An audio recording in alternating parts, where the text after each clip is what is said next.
Welcome to KIM India institute Dehradun. आज का सबसे इम्पोर्टेंट टॉपिक है जिस पे हम डिस्कस करेंगे कट ऑफ एनालिसिस। निमसेट जो NIT MC एंट्रेंस के लिए एग्ज़ाम होता है और इसके कट ऑफ एनालिसिस पे हम चर्चा करेंगे। तो बहुत ही ज़्यादा इम्पोर्टेंट कॉन्सेप्ट है, इसको ध्यान से देखेंगे जिससे आपको काउंसलिंग टाइम में बहुत ज़्यादा हेल्प मिलेगी। तो स्टार्ट करते हैं इस कॉन्सेप्ट को। ले स्टार्ट करते हैं। देखिए, जो NIMCET cut off marks analysis होता है वो कुछ फॉलोइंग्स क्राइटेरिया हैं, इनके अकॉर्डिंग डिसाइड होता है कि क्या कट ऑफ जाएगा। तो नंबर 1 जो हमारा पॉइंट आपको दिख रहा है वो है लेवल ऑफ डिफ़िकल्टीज़। बच्चे दिख रहा है level of difficulties of question. ये पेपर पे डिपेंड करता है कि हमारा पेपर आया कैसा, इजी आया है, मीडियम आया है या बहुत हार्ड आया है। तो इस पे डिपेंड करता है एक कट ऑफ। दूसरा जो पॉइंट है जो आप देख रहे हैं सेकंड पॉइंट, वो है total number of seats available. कितनी सीट्स अवेलेबल है। जैसा कि आप जानते हैं 2020 में कोरोना चल रहा है, हमारा पेपर भी बहुत डिले हुआ जिसमें बहुत सारे बच्चे एग्ज़ाम देने नहीं दे पाए। तो नंबर ऑफ़ सीट्स तो उतनी ही है, लेकिन जो पार्टिसिपेंट हैं, कैंडिडेट हैं, वो हमारे कम हो गए होंगे। और ऐसा सुनने में भी आ रहा है कि बहुत सारे बच्चे नहीं गए पेपर देने। तो टोटल नंबर ऑफ़ कैंडिडेट्स जो अपीयर हुए हैं उस पर डिपेंड करता है, और सीट्स कितनी है, इन दोनों को मद्देनज़र रखते हुए निमसेट का कट ऑफ डिसाइड होता है। और एक चौथा है कितने इंस्टीट्यूट पार्टिसिपेट कर रहे हैं। ठीक है, तो जैसे कि NITs के कॉलेज हैं, सारे NITs नहीं हैं, कुछ ही NITs पार्टिसिपेट कर रहे हैं। कुछ और कॉलेजेस भी हैं जो NITs नहीं है लेकिन फिर भी निमसेट के एग्ज़ाम के थ्रू अपनी सीटें फिल करते हैं। जैसे हैदराबाद यूनिवर्सिटी है, हार्डकोट बटलर HBTI कानपुर है। ऐसे और भी कॉलेजेस हैं जो अपनी सीट निमसेट के थ्रू भरते हैं। तो ये पार्टिसिपेटिंग इंस्टीट्यूशन पे भी डिपेंड करता है। और अगला है जो फिफ्थ पॉइंट है वो number of candidate qualified the exam. कितने बच्चे उस एग्ज़ाम को क्वालिफाइड किए हैं। क्वालिफाइड का मतलब यहाँ पर ये हो गया कि खाली मैथ किया आपने, रीजनिंग, कंप्यूटर, इंग्लिश का एक भी क्वेश्चन नहीं टच किया तो आप क्वालिफाइड नहीं होंगे। आपको हर सेक्शन को अटेंड करना है। एक मिनिमम क्राइटेरिया होता है हर सेक्शन का, उसको आपको आगे बढ़ना है, उसको करना है। तो ये भी एक पांचवा पॉइंट भी बहुत इंपॉर्टेंट है। और जो 6 पॉइंट है वो लास्ट ईयर कट ऑफ के बिहाफ पे हम एनालाइज करेंगे। तो इस हिसाब से ये हमारा जो है वो NIMCET cut off marks analysis होता है। ओके, आगे बढ़ते हैं। जैसा कि आप जानते हैं कि जो निमसेट का जो पेपर होता है अभी, उसमें 4 सेक्शंस होते हैं। पहला सेक्शन मैथ दिख रहा है, दूसरा लॉजिकल, तीसरा आपको दिख रहा है कंप्यूटर का, दूसरा आपको लॉजिकल एबिलिटी, और अगला है चौथा इंग्लिश का। और टोटल जो हमारे क्वेश्चन आते हैं वो 120 आते हैं। 50 क्वेश्चन हमारे जो होते हैं वो होते हैं मैथ के, 40 क्वेश्चन जो होते हैं वो रीजनिंग के होते हैं, 10 क्वेश्चन कंप्यूटर के, और 20 क्वेश्चन जो होते हैं वो इंग्लिश के होते हैं। और हर क्वेश्चन जो होता है वो 4 मार्क्स का होता है। तो उस हिसाब से 200 नंबर की मैथ आती है, 160 की जो है वो रीजनिंग आती है, और कंप्यूटर 40 मार्क्स का आता है, और 80 मार्क्स का 80 मार्क्स की इंग्लिश आती है। ओके बेटा, अब यहाँ पे देखेंगे जब रैंक बनाई जाती है तो रैंक बनाते समय निमसेट का जो क्राइटेरिया है वो प्रायोरिटी बेसिस पे है कि किस सब्जेक्ट को ज़्यादा प्रायोरिटी दें। तो रैंक जो होती है वो 1000 मार्क्स पे बनती है। रैंक्स कितने पे बनती है? 1000 पे। तो अब 200 में 3 का मल्टीप्लाई करते हैं जैसा एज यूजुअल चला आ रहा है।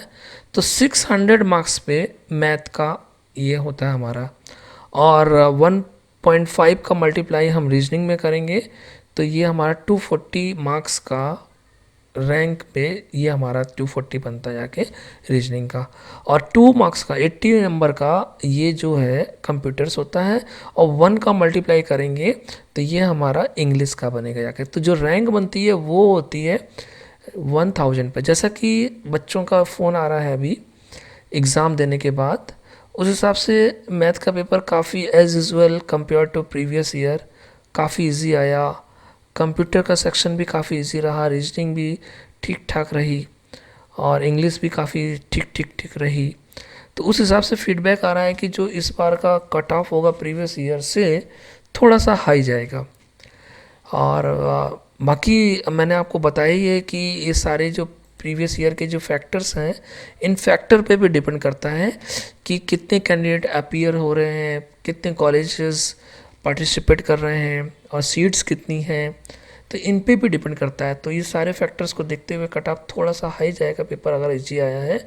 तो आगे हमारा जो अगला सेशन है उसमें हम देखते हैं, जैसे प्रीवियस ईयर 2019 का हम कैटेगरीज देखते हैं। तो जनरल कैटेगरी का जो रैंक फिलअप हुई थी कुछ एनआईडीज़ का हम यहाँ पर जिक्र करेंगे। तो जो त्रिची है, जो सबसे ज़्यादा डिमांडिंग है, त्रिची जो है वो 34 रैंक पर भर गया था जनरल कैटेगरी। ये सबसे इंपॉर्टेंट बात है, कैटेगरी वाइज बता रहे हैं। जनरल कैटेगरी पे त्रिची 34 पे, वालंगर जो है वो 97 पे भर गया था और सूरतकल 175 पे, इलाहाबाद 213 पे। इसी तरीके से ये हमारे कुछ एनआईटीज़ भर गए थे। ये जनरल कैटेगरी के क्राइटेरिया हैं। ये इससे आपको काफ़ी आइडिया मिलेगा कि किस हिसाब से ये कॉलेजेस हमारे एनआईटीज़ के जो फिल हो रहे थे ये किस रैंक तक जा रहे थे, ये आपको काफ़ी हेल्प करेंगे। अच्छा, आगे हम ओबीसी की बात करते हैं। तो ओबीसी कैटेगरी में जो त्रिची था 174 रैंक पे भरा था जा करके। ओबीसी कैटेगरी 174 पे ये हमारा त्रिची भरा था, रिजर्वेशन कोटा जो होता है उसके अकॉर्डिंग। और अगरतला हमारा 1711 पे गया था। इलाहाबाद की बात करें तो 576 पे ये भरा था हमारा। नेक्स्ट हम कुछ और कैटेगरी की बात करते हैं, जैसे एससी कैटेगरी की बात करते हैं तो उसमें त्रिची 632 रैंक पर हमारा त्रिची भरा था। ओके, और इसी तरीके से ये सारा डाटा आपको दिख रहा है कि ये हमारा त्रिची का है, ये वालंगर का, इलाहाबाद का है, कालीकट का है, भोपाल का है, दुर्गापुर का है, जमशेदपुर का है, कुरुक्षेत्र का है और रायपुर का है, अगरतला का है। तो ये डेटा तो आपको दिख ही रहा है। और आगे बात करते हैं हम नेक्स्ट एसटी कैटेगरी का। तो त्रिची जो प्रीवियस ईयर गया था 1052 पे गया था और रायपुर 4812 पे भरा गया था। और यहाँ तो हमने कुछ ही कॉलेजेस दिखाए हैं, और भी कॉलेजेस जो एनआईटी के थ्रू अफिलेटेड हैं उसके थ्रू अपनी सीट फिल कर रहे हैं, वो भी यहाँ पर हैं। कुछ मेन जो एनआईटीज़ हैं वो हमने यहाँ पर आपको दिखाई हैं। ठीक है, तो आज का ये सेशन आपको काफ़ी हेल्पफुल रहेगा कि कैसे हम बनाते हैं। अच्छा, आप कुछ बच्चों की प्रॉब्लम्स आती हैं कि अगर इस बार जो है वो मार्किंग इसकी जो स्कीम है वो बहुत ज़्यादा टाई अप होंगे, बहुत सारे बच्चे के सेम मार्क्स होंगे, क्योंकि पेपर काफ़ी इजी था तो सेम मार्क्स आने की कैटेगरी बहुत होती है। तो टाई अप प्रिंसिपल जो निमसेट का जो अभी 2019 के अकॉर्डिंग चल रहा था वो ऐसा चल रहा था कि अगर किसी बच्चे का इक्वल मार्क्स है, सेम मार्क्स आए हुए, तो सबसे ज़्यादा पहली रैंक उसको प्रायोरिटी दी जाएगी उससे अपर पोजीशन पे जिसका मैथमेटिक्स में हायर ज़्यादा नंबर होंगे। अच्छा, अब अगर मान लीजिए मैथमेटिक्स में भी सेम है, टोटल एग्रीगेट भी सेम है, तो उस लड़के को ज़्यादा प्रायोरिटी मिलेगी जिसकी एनालिटिकल रीजनिंग में ज़्यादा नंबर होंगे। अगर इन केस मैथ्स में भी सेम है, लॉजिकल एबिलिटी में भी सेम है, तो फिर प्रायोरिटी मिलेगी कि जिस बच्चे का कंप्यूटर में ज़्यादा मार्क्स हैं उसको ज़्यादा प्रायोरिटी मिलेगी, हायर रैंक मिलेगा। और अगर इन केस कंप्यूटर में भी इक्वल हैं तो जिस बच्चे की एज ज़्यादा है उसको हायर रैंक मिलेगी। तो ये छोटे छोटे नॉर्म्स हैं, ये आपको काफ़ी हेल्प करेंगे।